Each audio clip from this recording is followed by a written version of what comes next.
Good morning, everybody. Welcome. It is me, Texas Homer, and I'm with Ian Boyd. We're going to talk some schematics today, like we always do on the Wednesday show. You guys will enjoy it. Let's look at today's show's itinerary. Texas run game got shut down. Why did that happen? How did that happen? What does that mean going forward? Quarterback performance between Quinn and Arch's showings, and then implications for the remaining schedule, right? We still are going to have an SC schedule going. What does this mean? Is it the end of the world? Do we just need to work on some things? What is it? And then, of course, always your question, guys. You guys can take us right off course, and we can chat about whatever you guys want to chat about. Good morning, Drew. Good morning, YouTube Parking. Good morning, Roaster. All right, you want to get right into run game? Okay. All right. So, kind of, what were your initial thoughts? I'll pull up your article while you're talking on this first one. But what was your initial thoughts on our run game? Hold on one second. Ryan Nelson, forget you. That wasn't me. That was Justin. Oh, was that Justin? That was Justin with the whole Rogers Hudson Card thing. Gotcha. Also, Hudson Card did look great in that game. Yeah. But just want to stuff that skeleton back down into the ground. Okay. Run game was bad. From the jump, they came out and tried to run a couple. They came out in 12 personnel. Mm-hmm. And I was like, oh, okay. That's interesting. And then they tried to run the ball a couple times. And they tried to run the ball in duo a few times early, which is just smash straight ahead. And from what I'd seen of Texas's tight ends already this year, I didn't think that was an awesome approach. Because Gunnar Helm is a solid blocker, not a great one. Right. And Juan Davis is a good lead blocker on the move, but he's not like a base somebody up and push them around kind of guy. And if you play with two tight ends, Georgia is going to put an extra 5-star edge on the field. And all their guys are older now, and they know how to play blocks. And I didn't like that approach from the get-go. They did get, and I was like I was with Rod of Disaster from the board, took me to the game, and we were sitting over in the north, sunset northwest side of the stadium. And when they did get to outside zone, they would do it with these particular motions that kind of telegraph where the ball is going, that it's what the play is. Like when the slot receiver like runs one way and then sweeps back across right before the snap, it's usually trying to trigger a change of strength call from the defense so that you can run the ball in a particular direction. Georgia they were prepared for Texas's run game. Texas did not have enough wrinkles, and I thought their approach was needed to be a little more finesse, honestly. So on that outside zone reverse, that was on the Trey drop too. Remember, they tried to run the outside zone kind of look, and then they threw it to Trey. I wonder if they were trying to just plant that idea. Yeah, so there was one drive that they really tried to run it hard. I think it was drive 3. So they have drive 3, 1st and 10, like a duo bounce play. It bounces outside. 2nd and 7, they have Y insert, like an inside zone Y insert, but they throw the fade like RPO to Wingo and get the DPI. Yeah. And then they have the 1st and 10, they run counter, get nothing. 2nd and 6, they run inside zone, get nothing. And then 3rd and 6, it's too high. And that's where Quinn needed to hit Silas as soon as he could on the back foot, but he hesitated and the corner killed him. So that drive 3 was what stuck out the most to me when it seemed like we were going to be like, all right, we're running it hard, and it just did not work. But how much do you buy into the philosophy of like keep hammering on that so you can loosen up later in the game? Does that that work theoretically until you play Georgia? Like, what do you think? I'm okay, like in the beginning, getting those 3 yards, 3 yards, 3 yards. What do you think? Not that we got 3 yards on it, even though. I think you want to throw to loosen them up. Okay. And you want to I think Sark generally has the right idea, which he mostly followed in this game, which was you kind of mix things up early. And it wasn't even that his game plan was that bad, because his game plan was obviously like present 12 personnel, run sporadically as a change up to keep them on their toes, hit them early with some of your design pass concepts, get on the board, and then come back later with your like traditional run game and all that. And they didn't hit anything at all early. They either missed it or blew it or whatever. Yep. And then they got behind, and it got really hard to establish the run. And like in the second half, when they came back and ran the ball some, it was actually, they had a few effective plays. Mm-hmm.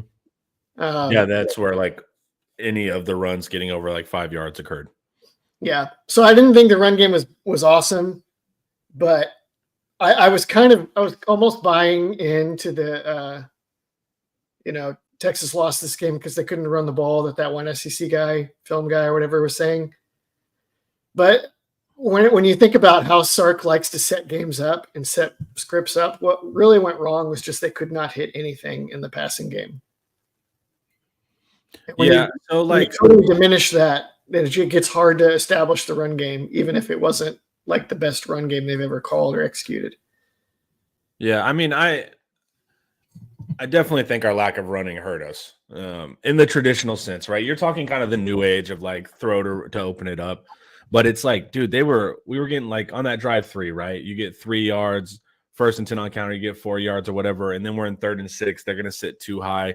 They're able to tee off on us.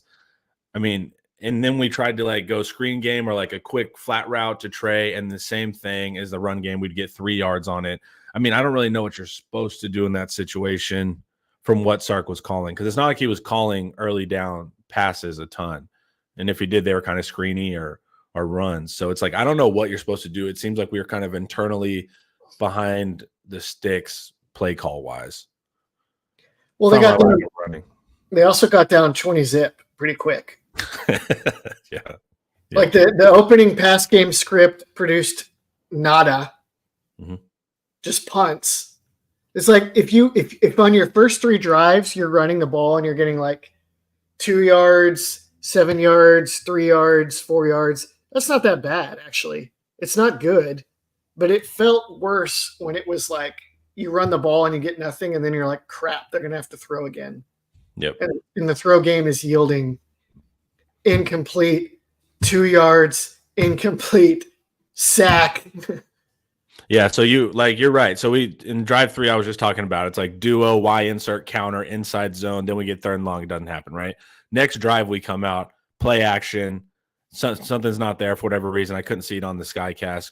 So Quinn scrambles for 3, but it is a run or a pass, right? Then it's 2nd and 7 against too high. That's where Quinn throws that bad deep ball to Bond, and the safety goes up and like one hands it. And then 3rd and 7, I can't see the wide receivers from that angle, but that's the one where you were self sacks holding on to the ball way too long.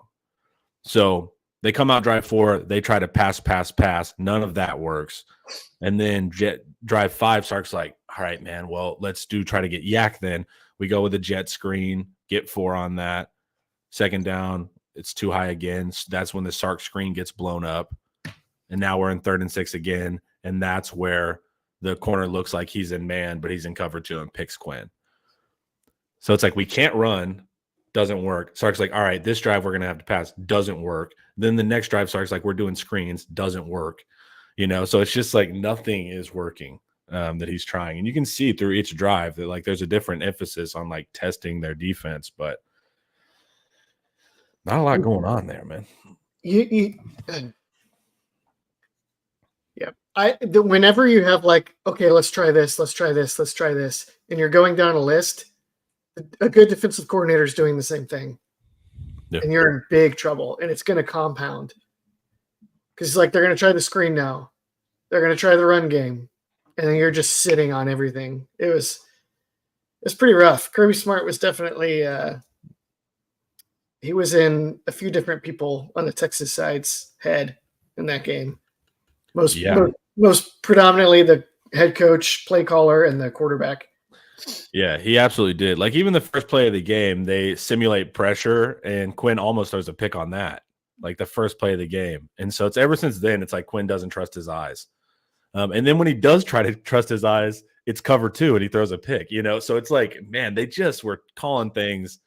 It was worst case scenario for Quinn. What do you think of this? We're missing CJ Baxter. Do you think it's a running back issue or just we can't get double teams on Georgia? I don't think it's that bad missing CJ Baxter because it's not like Trey Wisner is like incompetent or not running hard.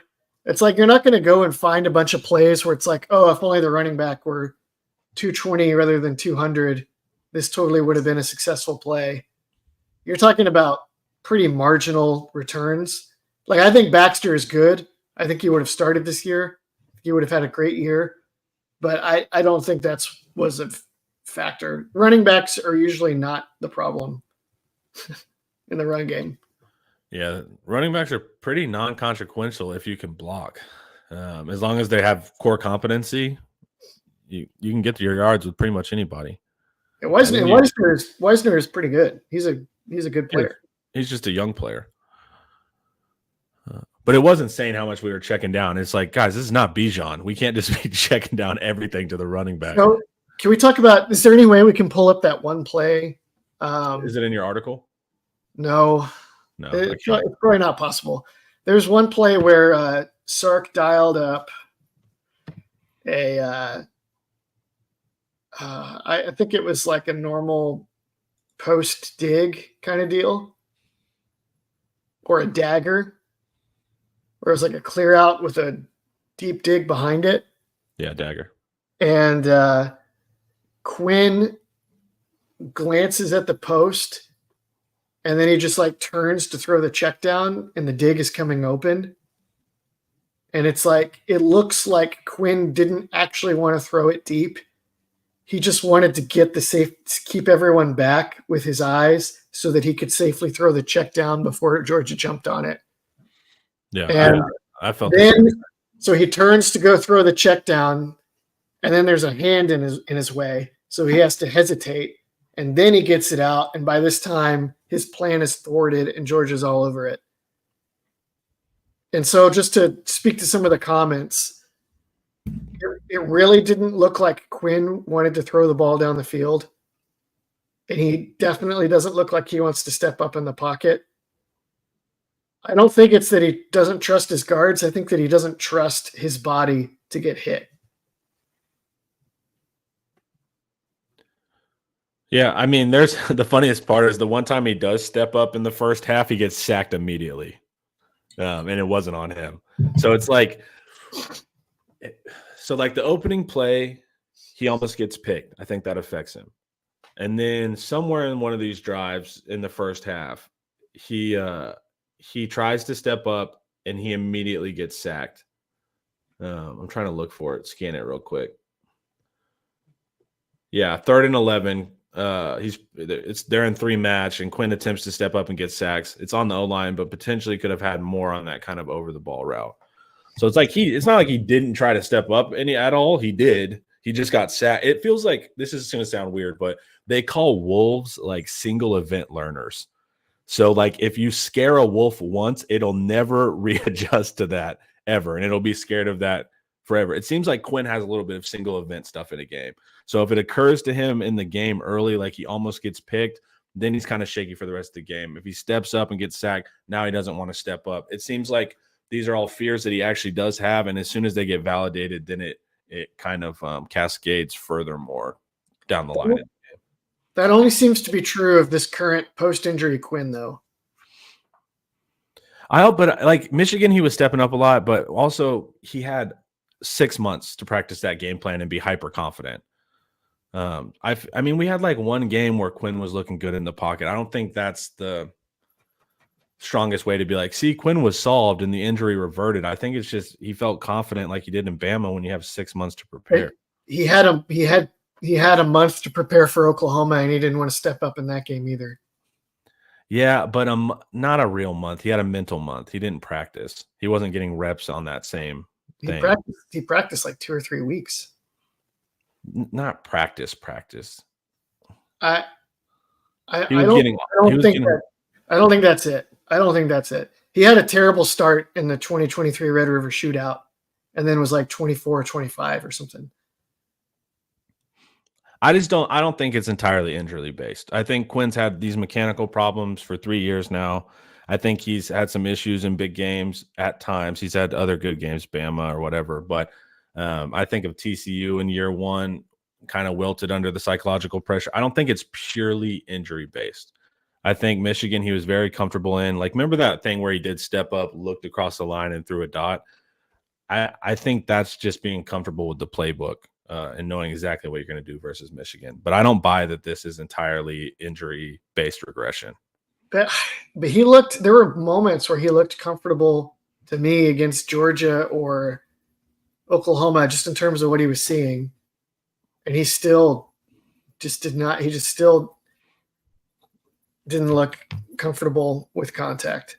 I mean, he got killed on a corner blitz. He got up, so it's like there was some times where he got absolutely smacked. I didn't see a lot of wincing there. I mean, if there was still a lot of, maybe if you're saying it's purely kind of the yips and it's a psychological issue occurring, but physically he got smacked a couple of times and you'd be able to tell if he was wincing from that stuff. Yeah, I think it's psychological. Yeah. I don't think that, well, there were, every time he threw a deep ball, it didn't look that great. Yeah. But he did get some distance on some throws. So I think it was mostly just the lack of footwork. And I think psychological for sure. Word. It's tricky, but yeah. I mean, I agree with you too. Like, there's clearly times where he does not want to throw downfield. And he doesn't want to wait long enough for it to develop downfield. Now, does he not want to wait for it to develop downfield because he's scared of getting sacked again? Probably. You know what I'm saying? So it's like there's factors of like, I mean, he's learned he doesn't have 4 seconds. I mean, he got sacked at the goal line trying to do that. So it's like there's a part of me too that's like, Sark, we need some shorter concepts here too. And I don't mean these flat route screen shorter concepts. I mean, give me mesh. Give me something that's coming into the quarterback's vision about 10 yards. And it didn't feel like we did a ton of that. So that's the thing. It felt like it was kind of all or nothing. It was like, if the deep concept's not there with Bond and Golden, then it has to check down to Trey. Yeah, I think that's right. I would have liked to have seen more mesh on early downs. That's never really been Quinn's game. So you can understand why, like, maybe he's not good at that stuff, Yeah. But also Sark was like, they are pressuring us. We need to back them off with shots. And the whole basis of this offense is you land shots and that sets everything up. And those were hard to come by in this game, but they had some shots and they had some of those intermediate throws open that Quinn has always been good at, and they didn't hit any of them. Yeah, literally none. So I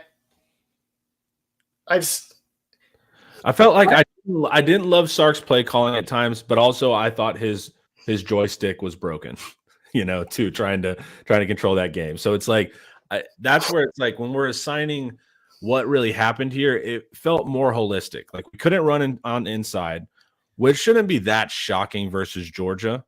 But we also didn't do that well outside because they have incredible lateral athletes. And clearly the game plan was hold them off and then fire down as soon as they check down, because they will check down. So it's just like we couldn't run inside. Their athletes on the line and outside could match us on outside zone. Whenever we would try to be responsible and not force the deep shot and check it down, they would have 2 athletes on us for 2 yards. I mean, there was literally nothing worked. And so that was the frustrating part, that it doesn't seem like I'd feel better if like there was a phase of the offense that I'm like, man, that was working great for us. Why did we go away from that? It just seemed like none of it was working at all. And so that's what was the weird part to me. There was one, so Georgia was like running down those flat routes. And so they scored a touchdown with Jaden Blue running a angle. Yep. Like goes flat and then crossed the linebacker's face, touchdown. And they went back to that too. Yeah, I feel like they needed more slants and things that are designed to punish that. But again, that's just never been Quinn's game.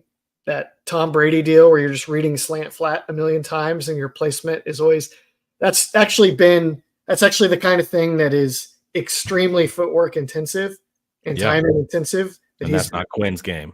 He's always been bad at. So here's a question to you, because I think Quinn this year was showing the potential to be the elite quarterback we've wanted to see, but that his injury has got him all screwed up. The argument you were making earlier, and maybe I just persuaded you to my side, but the argument you were making earlier made it seem like you're almost of the persuasion of actually he's not elite this year. The Michigan game was a mirage. This is still flawed, not that great Quinn at the helm. Is that right? Yeah, that's my argument. Okay. So should we segue? Yeah, well, let's get an ad in first, and then we'll segue to the quarterback competition. Sound good? Yep.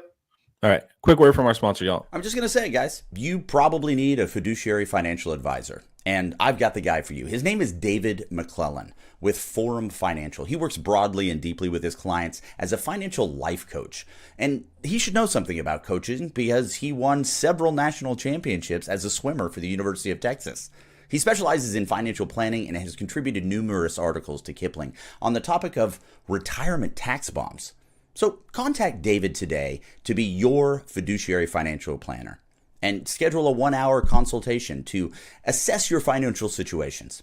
The free consultation is available, so just give him a call. The number is 312-933-8823. That's 312-933-8823. His email is also in the description below. Thank you, LC. All right, yeah, let's talk quarterbacks. Give me your kind of initial thoughts, and I'll pull up your portion of the article real quick. So I think, well, let's knock one thing out just real quick. Arch Manning made the same mistakes, some of the same mistakes that Quinn made. Mm-hmm. He actually no, they were different. Let me summarize Arch's mistakes.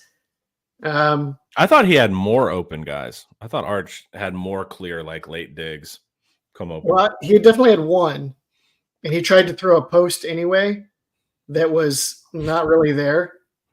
Now, the way he placed it, I was going to say, StatCast wise, Manning thinks he can make that throw. It's not pure dumb. Like he thought he could, and the fact that if he does start making that throw, Texas is a scary team. So it wasn't like the sideline makes it look a lot dumber. Whenever you're looking all 22, you're like, you shouldn't have done it, but I can see.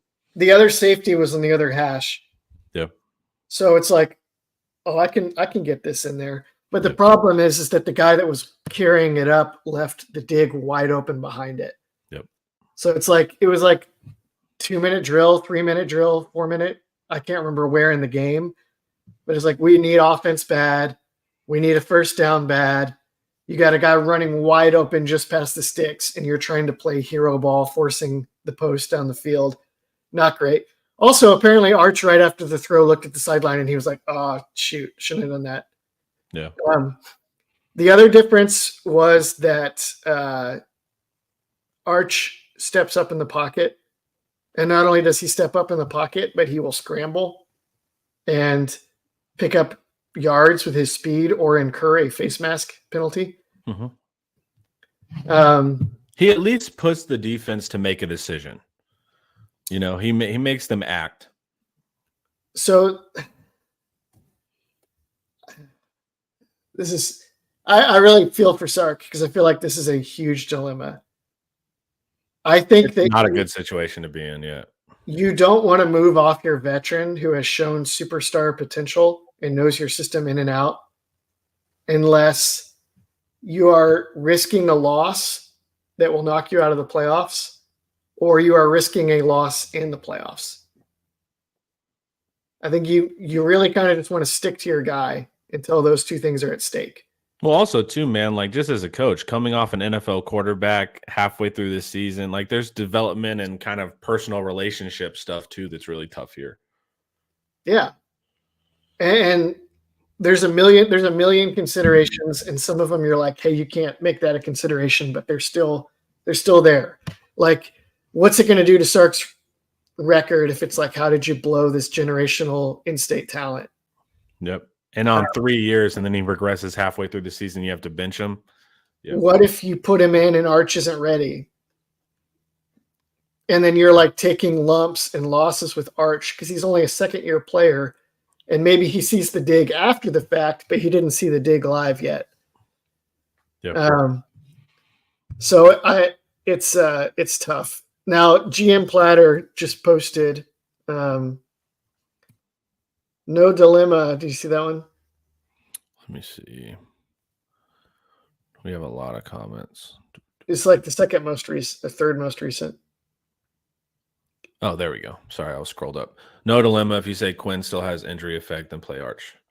I think it's psychological though. Like he's making a few throws, but he doesn't want to set his feet. He doesn't want to step up. So I think if you see that in the next game, then you yank him. But if I also feel like Quinn's never had good feet. You get what I'm saying? Like he's never been mechanically sound.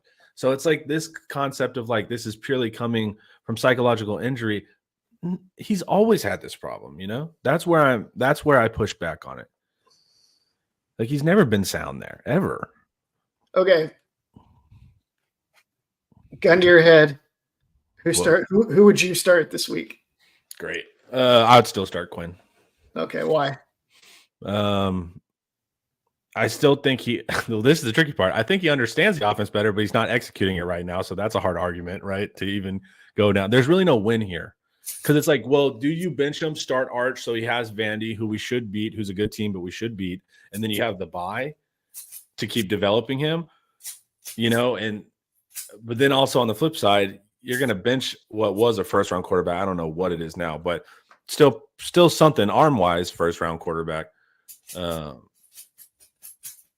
I know the fans are always eager. The fans were eager to see Malik last year, and then we saw it. The Texas fans are always eager to see number 2. There's normally a reason why that's not occurring. And like you said, and Arch is willing to go for the deep shot, but we saw him headhunting in the games he did play. He's also going to be easy to defend besides the run. So we have to see. But if Quinn has the yips versus Vanderbilt, then I think you have to do something. You have to do something, or else it seems like you're going to lose either way here. If Quinn keeps playing like that, you're going to lose, and then Quinn's going to leave. So it's like if we're going to lose, might as well lose a little bit with Arch and get him reps, you know? But this next week, I'm still starting Quinn. But this is not a fun decision. Here's the other problem I have. And I've had this since like last December when Quinn decided he was going to come back, which is that I don't know if you can win in the playoffs and win a national championship without the higher upside quarterback, which I think is clearly Arch Manning. Yeah. But I don't know if Arch Manning can tap into that upside unless he he may have needed the whole offseason as the number 1. And if he didn't need that, he at least needs every start he can get to be ready to go into the playoffs and beat Georgia in a rematch, beat Oregon, whoever they have to beat, with postseason game plans crafted with weeks and weeks to prepare. I don't know if Arch can get to that level this year. And if he can, he needs to get first team reps like ASAP. So it feels like this could sink the season. Oh, right? Yeah, 100%. Yeah, that's the issue. Because to me, like keeping Quinn in seems like you could be throwing the season. Putting Arch in also feels like you could be throwing the season. So that's the kind of the tricky part. If it is here's what I got to see for Vandy. Quinn needs to make plays downfield. He just has to. That's the only way. Because also now the blueprint is really out, right? Now they're not going to have a Georgia pass rush to get onto us, but Quinn is, it's a job interview, I think, on versus Vanderbilt, and that's not a good defense either. So if you're not lighting it up, what does that mean? But I don't envy either way here, and I don't have any emotional tie to either quarterback that makes it easier for me to say go with this guy or this guy. Hopefully whoever it is, we can win, but Quinn definitely has to show more. Because I agree, man. Like when I'm watching the tape and charting every play, he's not wanting to go deep with it. And it's not purely a coverage thing. It's not like they're too high, therefore I need to check down. There's a little bit of an avoidance there that I also noticed that kind of bothered me. There's also like, I think we can both easily agree that the windows down the field were not huge. Mm-mm. They were like, this window is there if you throw a good ball. Yeah. But you got to be willing into it and rip it. You got to be willing to step in amidst pressure and deliver it. And it's like, that's actually a pretty high bar. But it's an NFL bar. I mean, that's the bar. It is, exactly. It's like, this is the whole point. You're supposed to be an NFL quarterback, and the next guy is supposed to be an NFL quarterback. So if you can't hit that throw, it's like, okay, you're no worse than 80% of college quarterbacks, but that's not the bar here. Right. All right. So here's another, there's a couple comments I think would be worth getting into too. It's an amazing conversation, of course, anytime Texas has quarterback controversy. Yeah. Let's say Quinn is still a little shaky. Let's say he's still feeling it a little bit in his oblique, and he's still a little shaky against Vanderbilt. Do you A, pull him and say, we're just going with Arch from here on out? Or do you say B, we're actually going to give him a little more time because now he has a bye week to try to get over this? I don't think resting Quinn is beneficial. Like, it's like, it seems like he needs to stay active. I don't think mentally it's good.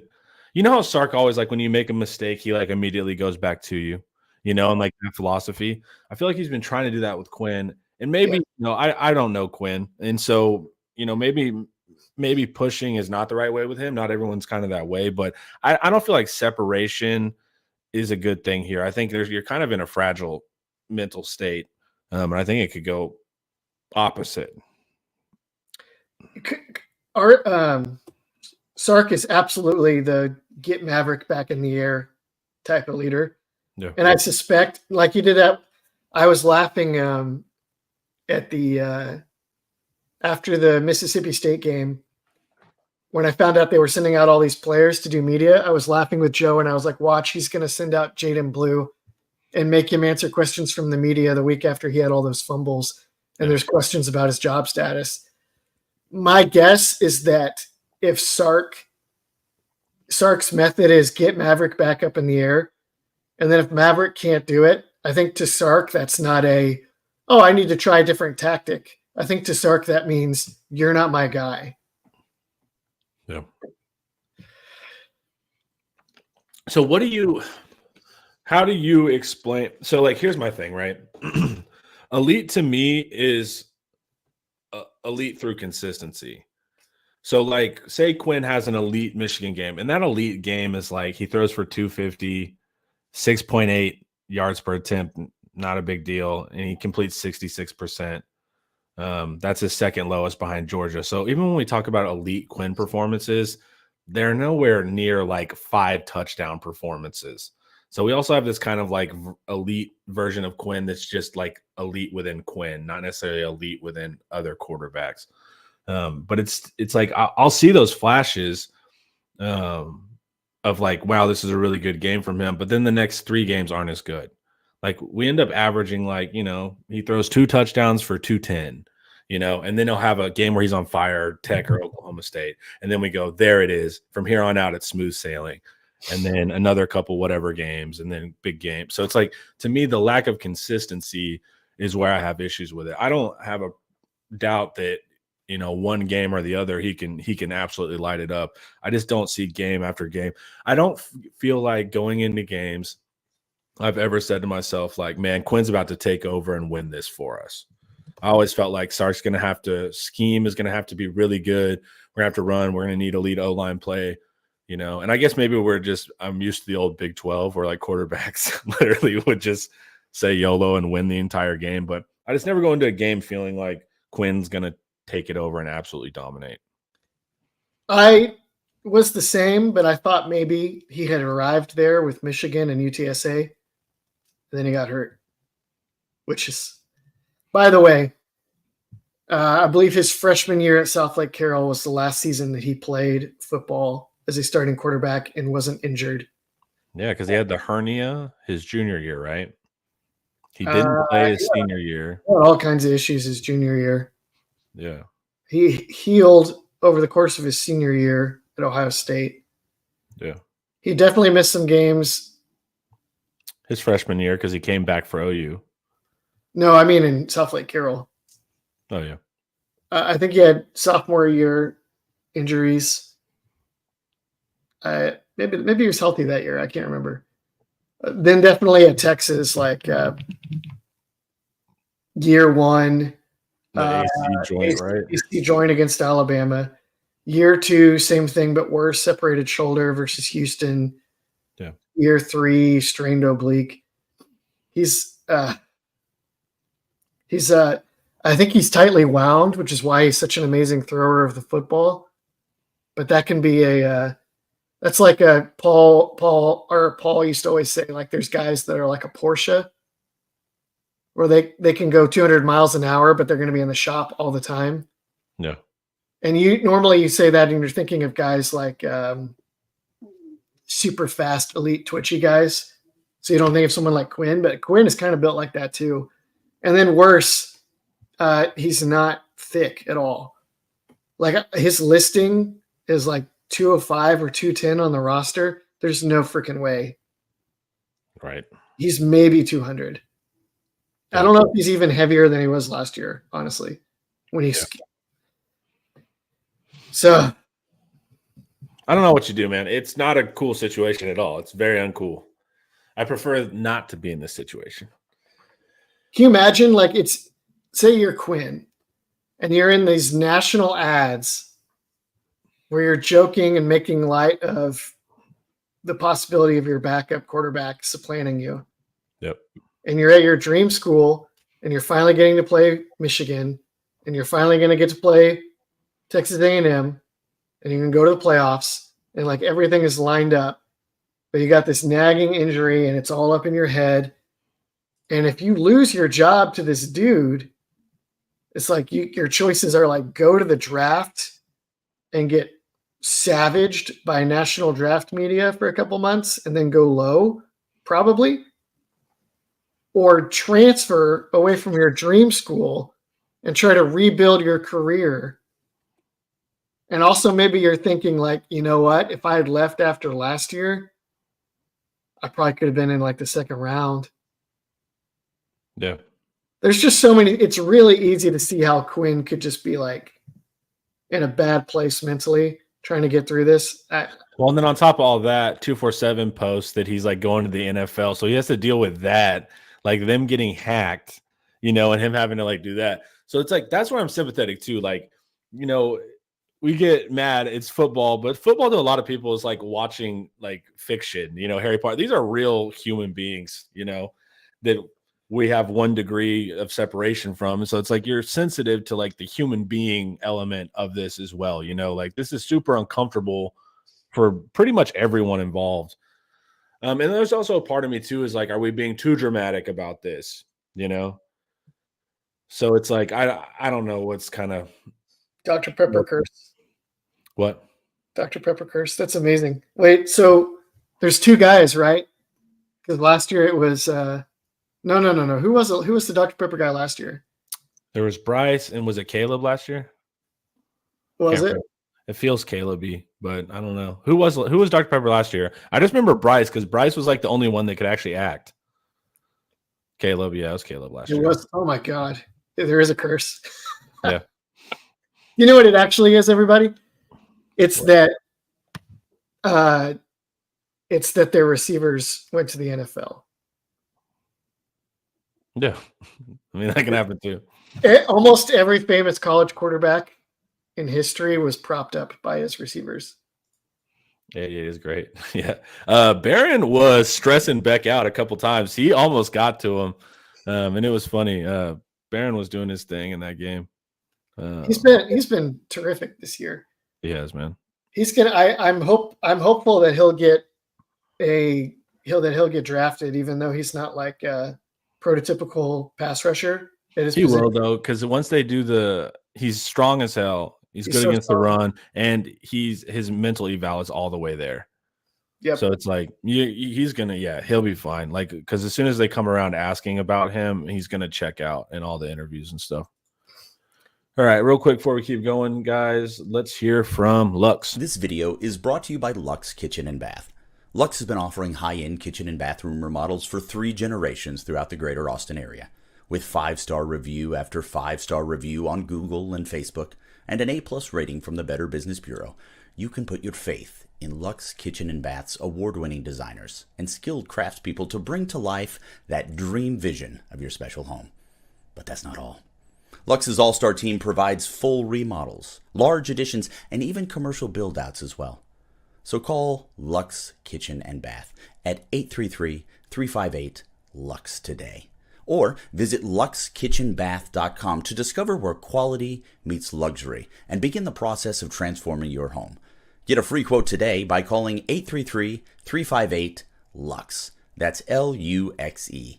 Or by visiting luxekitchenbath.com. Link in the description.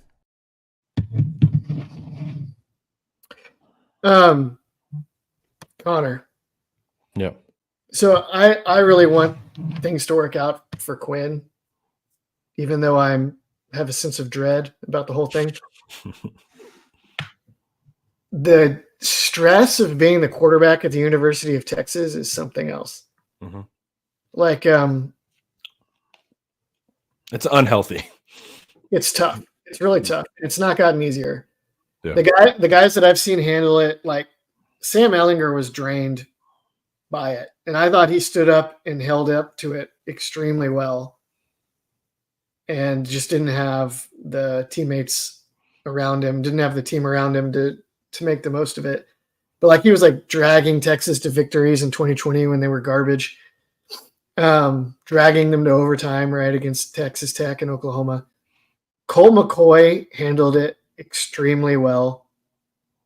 And then we've seen a bunch of other guys that have just been crushed. Yeah. It is a tough gig. Yeah. But it is psychologically. But I also haven't seen a lot of quarterbacks given better options. Like, Georgia ate up our offensive line, but we have a good offensive line. You mean Quinn? Yeah, Quinn.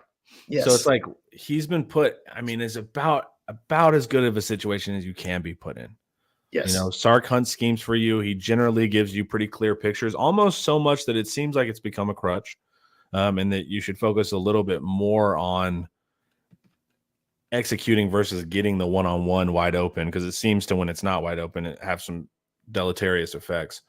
But he has a wide receiver core that anybody in the SEC would like, save maybe a few. No, probably anyone would like. And you got first-round left tackle. Your running back room's a little hurt. I get that. But Quinn's also been put in really advantageous situations, in my opinion, especially compared to previous Texas quarterbacks. Yeah. Yes. Yeah. So, yeah, you can tell me. There's someone mowing right outside the window, so tell me if my mic's picking that up. Barely. Okay, cool. As long as it's not too annoying. Sam is tough. But yeah, there's no doubt that this is a tough school to play quarterback at. And we have to be aware of that. Like, when we're talking as fans, it's easy to assume that all players lie and say that they don't see the media. They all see the media. So just be aware, whenever we're commenting, to us, it's like we're talking about someone on the TV that doesn't exist. But just be aware that people do see this stuff. These are real human beings. So, be kind, but give fair analysis too. You don't have to hold back, but make sure you're being emotionally kind on some of these things too. But like I said, some of this could be Georgia end of the world, doom and gloom too, right? Like he messed up versus OU, which is like one of the bigger sins. And then we got embarrassed versus Georgia right in front of Joe Rogan. That hurt a lot of people. And so, so everyone's in like this really kind of like hurt, embarrassed state. So they're like, Quinn has become the conduit as well. And Quinn made mistakes, man. And we were talking about this earlier. Like I put, I don't know, 40% of this on Quinn. And then I'm giving the rest of play callers and not being able to run and stuff like that. I'm not as angry at Quinn as when I was watching live. It was a tough game and the bar was high. For Quinn to get Texas out of that game, he needed to play really, really well. But he didn't. To get to our earlier point. Yeah. Quinn's not thinking about fans or pressure during the game. Yeah, that would be funny if he was like section 30. That guy doesn't like me. No, it's more, Drew, we're talking more like just the human element outside of the game. Like when you mess up, just having all the other hours where you have to kind of be like, damn, He was thinking about Georgia's pressure, I'll tell you that. Yeah, that's true. Yeah. So let's talk about that one play. Where he got sacked and stripped. It didn't really get stripped. He just got hit so hard the ball went flying. Right? The one that Cam gave up? No, the corner blitz. Oh, the corner blitz. Okay. The corner blitz, Sark comes out in the media, and he's like, we had a miscommunication. It was going to slide that way. Quinn thought he was protected, and he wasn't. It wasn't Quinn's fault. Do you accept that from Sark? I mean, I am very suspicious. I've rewatched that play several times too. And I mean, they were supposed to slide, but no one on the line did. So all five got it wrong, or Jake called the wrong protection. They also executed the protection that they all seemed to think they were in very well. Yeah, perfect. Traded off dudes. And the way it went, like the running back picked up the linebacker. So normally it's like you got your 5 offensive linemen and they account for the 4 defensive linemen and the Mike linebacker. The running back picks up the weak side linebacker. These are general rules. They may have had an exception in this game. And then anybody else is on the quarterback. Right. Now, he can't see that corner necessarily coming. Right. And so it's like Ryan Wingo maybe needed to be like, at the very least, look out! Yeah, exactly. Yeah, pretty much. And there was nothing. But I'm very suspicious. I'm very suspicious. So I'm suspicious of that too, even when I heard it, because like I said, they don't execute that protection at all. So whoever called it in would have had to be the one that makes the mistake. And then it was 5-on-5, right? Or 6-on-6. And quarterback always has to be prepared for that extra man. And you have to be aware of the boundary blitz. I mean, that's going to happen, especially when they have the safety over top. And then the safety can just take the receiver. It's the same thing as the nickel blitz to the field whenever the safety's sitting right above it. You got to watch that, So maybe, I don't know how they messed up that protection, but I was also suspicious and have watched that play several times trying to see another way it could have gone. But to me, it just seems like we missed it. Because what is Kelvin Banks supposed to do? Come off of his guy, and now there's interior pressure to sack Quinn? That's got to be on the quarterback, I would think. Yeah. Unless any former offensive line in here, let us know. Also, okay. So they're like, it was supposed to slide extra men to that direction. It's like, were you really? Because Georgia was showing pressure to the other side. Yeah. Also, you had a slot option route breaking open, and Quinn saw it, and he didn't take it. Yeah, it was the Silas Bolden, right? They're coming out of that bunch. I think so. And then Bolden, the only question I have is Bolden keeps running. To me, I would like Bolden to sit down there because he was kind of moving towards the linebacker. He had 10 yards though. He did, but we're also dealing with Quinn that's a little gun shy here. So it's like it has to be almost sit down clear. I know if you're talking NFL stuff, I agree. Maybe I'm being too favorable here. Yeah, no. But whenever I was watching it, it seems like you can sit down there. But you're right. He hit as soon as he hits the back foot there, that ball has to be out. And he hit the back foot, and it would have been out before the blitz. But he He hits his back foot, pats, waits, then tries to scan the other side of the field, and then he gets smacked. Yeah.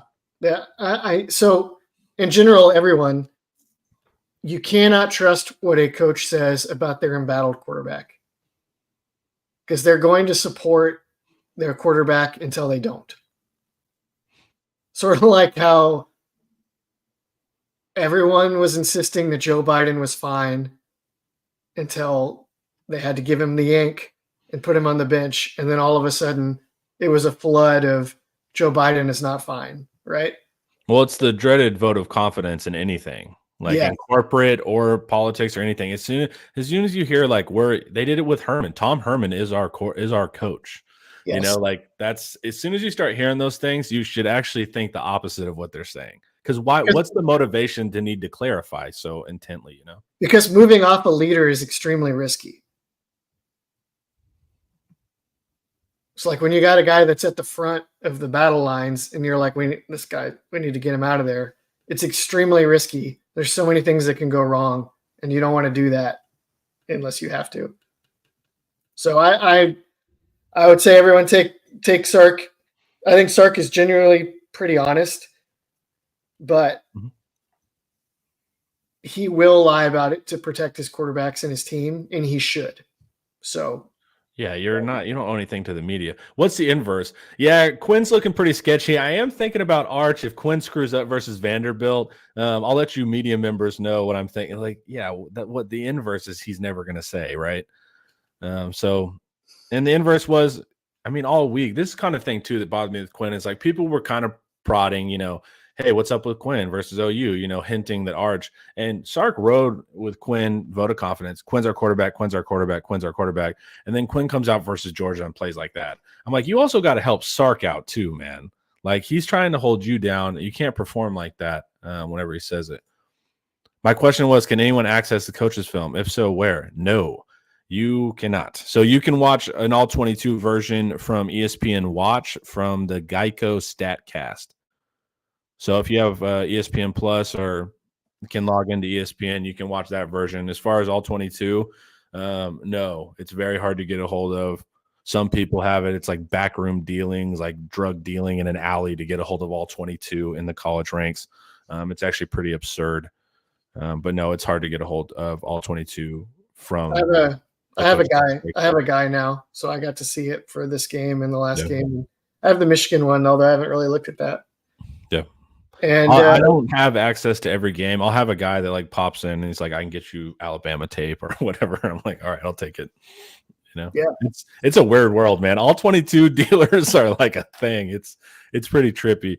College football is so backwards, man. It's hilarious. The NFL, you buy NFL Plus for $10, you can see all 22 of every game. In college, they think like the other teams get all 22. It's not like what I'm going to turn around and give it to OU. Like everyone has it. It's the company that has the rights to it. That's the problem. Yeah, they're the problem. It's the digital media rights companies that have come in here and finagled at control of everything. So it's like, you'll have somebody approach you. Hey, you want some all 22 and some crack? Yeah. I'll give you a couple plays, see if you like it. It's a trippy world, man.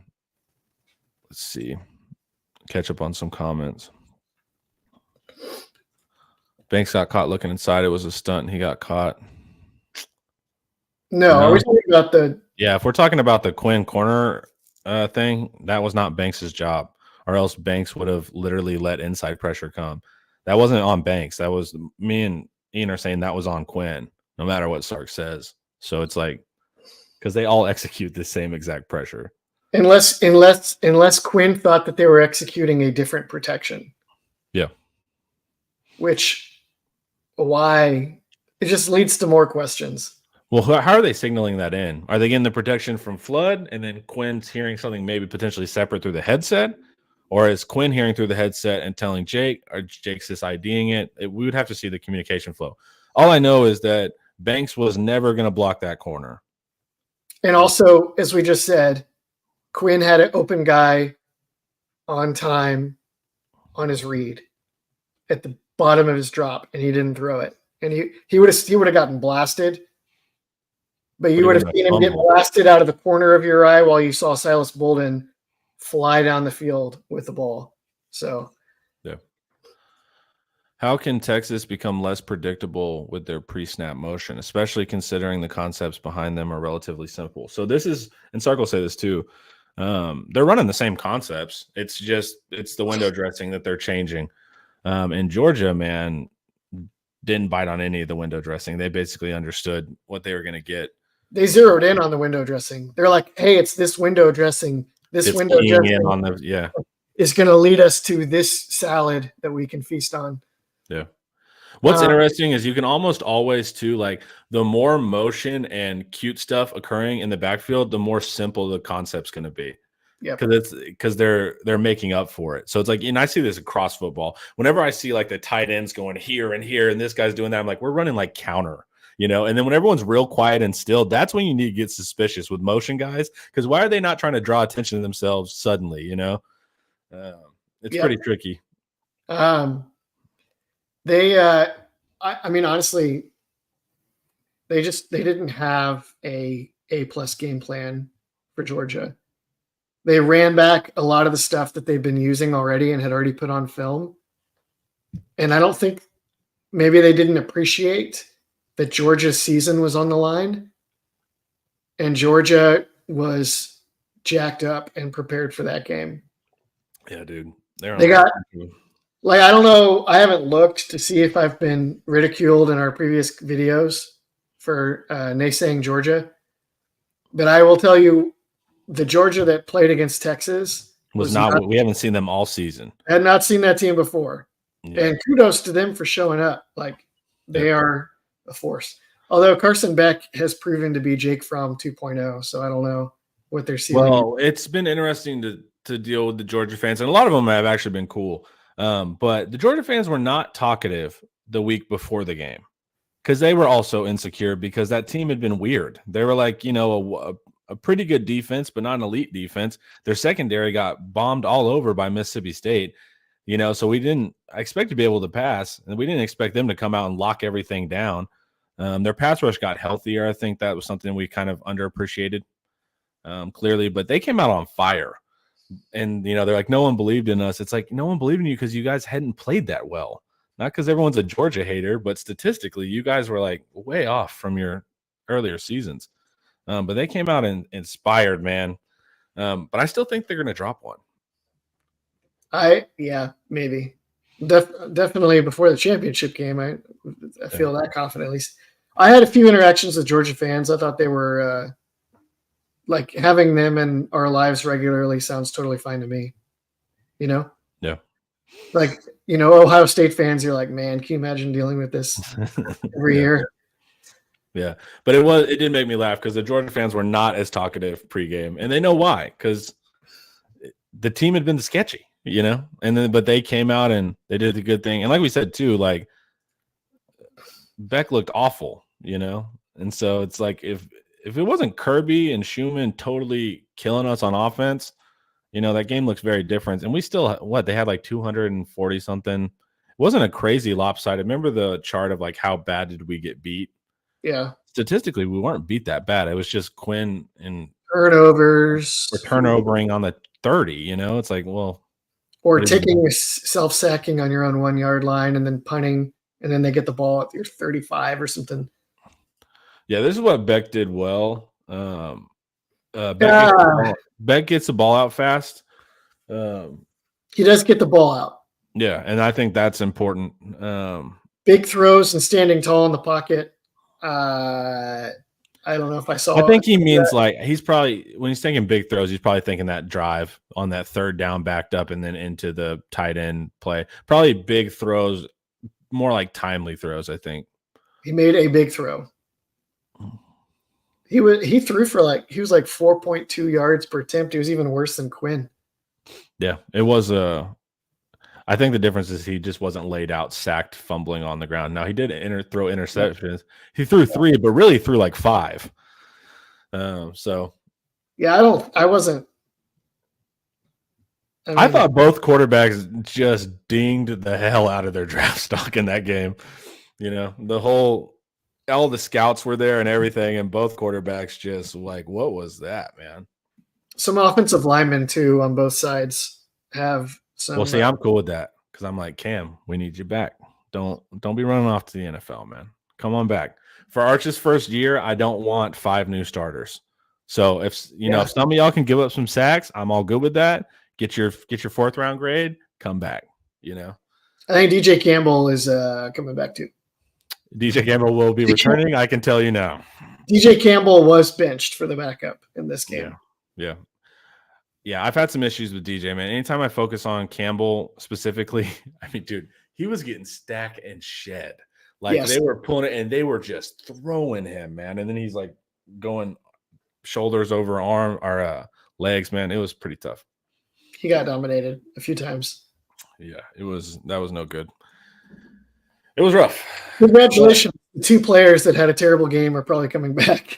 Yep. So it's tough. I don't know what it means going forward. Like I said, Vanderbilt, me and Paul were talking about yesterday, like we have a good game versus Vanderbilt. People are going to, pronounce us healed, and that's incorrect. And so it's just like, I don't know when we see it, right? When do we get a test somewhat similar? I guess it's going to have to be A&M, right? Yep. Here's another deal. Vanderbilt could if Vanderbilt beats Texas, then they'll have a huge problem because the playoff resume is going to start to get really dicey. Yep. Although they could still probably make it. But if they could play a close game against Vanderbilt and almost lose because they just struggle some with the option, and it still doesn't matter. It's still not the underlying thing that's going to make or break this team on a championship run. Yeah. I don't think they're going to play the option in the playoffs. They're not going to be playing this creative offense that's meant to be a little guy punching up. Probably they're going to shut it down, I think, and Texas will have a little bit of leeway to figure out what's next at quarterback or what's next. If it's more of the same or time for Arch to throw some bombs. Yeah, that meme you have is perfect. That meme is so good. I don't know. On both sides of the bell curve. Yeah. You want to put it up? I vacillate between being the midwit in the middle and being the genius or the idiot on the sides. Yeah, it's good. I can't pull it up right now because I'm not going to know where to find it. But go to Ian's Twitter. You guys can see it. And then also we were talking about defending the option. We're about to go shoot later on with Paul and Ian on how to defend the option versus Vanderbilt. So be looking out for deep dive tomorrow as well. And because we're gonna dive deep on how do you slow the Commodore offense. Yep. Ian is gonna hate Diego. That's the problem. Is Pavia is really, really likable until he plays your team, and then they're talking trash and converting 3rd downs. I could never hate Pavia. You can never hate him until he double legs our corner and slams him on the ground. No, he can do that. And there's literally nothing he can do wrong. It's like he's like the wrestling heel that you actually root for. Yeah, man, he's fun. And when I'm doing the breakdown for them, you get to watch him call his mom and little brother about getting made captain. And it's oh, this is actually a good kid too. He's not he's rough around the edges, but he's solid. My favorite Pavia moment was when he told national television that he was an instrument forged by God to beat Alabama. And then cussed immediately. Yeah, that was that's the most SEC thing I've ever seen in my life. Yep. Had to give it up to God. And then he was like, let's effing go. Yeah, dude. Yeah, dude. It's Vanderbilt's gonna be fun. If you're a fan of offensive football and creative stuff, you'll like what Tim Beck's doing there. Fans, thanks for hanging out. Ian, thanks for breaking stuff down. Hook 'em.